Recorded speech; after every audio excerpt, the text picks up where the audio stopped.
Every year, trillions of pounds of trash ends up in a landfill. But surprisingly, a lot of it can be reused. In this video, I'm going to share with you 6 trash that you must always keep to reuse in your garden, so you can grow more food easily, cheaply, and for a longer season. The first item that you must always save from going to the trash are kitchen scraps. If you're throwing away kitchen scraps, then you might want to think again. Kitchen scraps are one of the best things you can use to feed your soil. Any kitchen scraps can be buried, like meat and dairy, so critters like raccoon wouldn't come and wreck up your garden. If you're going to bury some egg cells in your soil, you want to make sure you roast them first to kill any harmful pathogens and bacteria on it. The second trash you should always keep and never throw away are toilet paper rolls. Toilet paper rolls are great to use in the garden because they can be made into seedling pots to start your plants. And once the plants grow in them, you can directly transplant it outside in the garden without disturbing the roots, and the cardboard will decompose. To make the toilet paper seedling pots, we first want to make a cut that's around 3/4 of an inch in size. You should have 4 cuts at the bottom of each toilet paper roll.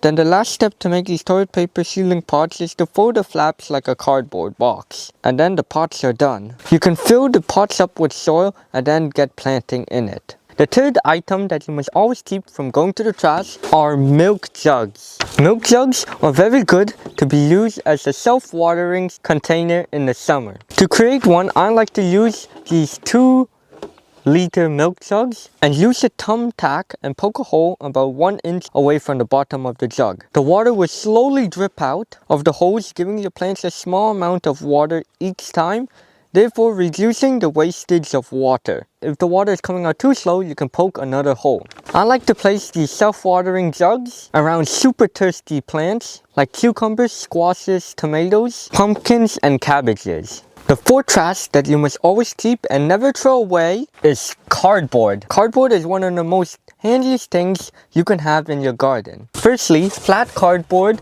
offers a 1 to 3 year protection against weeds in your garden. They are great to be used. They are great in pathways and inside your raised beds. Cardboard can also be broken into tiny pieces which could then be used to feed the soil and the earthworms. Before using cardboard, you want to make sure there's no tape on it. If you have large Amazon boxes or cardboard boxes, they are great to be used as containers to grow food like potatoes. I like to use the bigger, stronger, and sturdier cardboard boxes to grow food in. We got Tweeka over here. We're gonna give her some great cabbage to eat.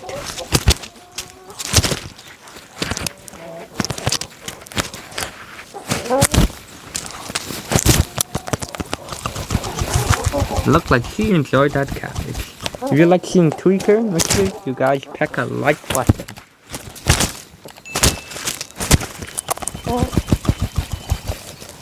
The fifth thing that I always like to keep from going to the trash are old sheets and blankets. Everyone will probably end up with old sheets and blankets, and instead of throwing them to the trash, they make excellent covers to protect your plants.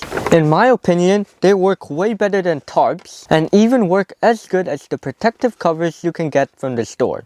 I like to use tin sheets for covering very tall plants, and plants that can handle a lot of weight like potatoes, pumpkins, and squashes. I like to use the bigger blanket like comforters to cover the plants because they have a strong and sturdy stem. If you see the weather is very cold at night, you can double up the layer of sheets you have, which will give extra protection and keep the plants warm. The sixth trash that saved my plants countless of nights is great for this time of the year. And this trash helped extended my growing season also in the fall. And that trash are bottles. I like to use water bottles like 500 milliliters or these 4-liter ones as a heat source on cold nights. What I like to do is to take a bottle and fill it up with hot water when I know the night is going to be cold. I'll then put the bottles inside my raised beds that have hoops. Then I cover the bed with some sheets and old blankets, and when outside temperature is 5 degrees, inside where my water bottles are rises to 15 degrees or more, and it will stay at that temperature for a long time. There are a few more trash that I made in a previous video which you should keep, and you can watch that video right over here. Bye!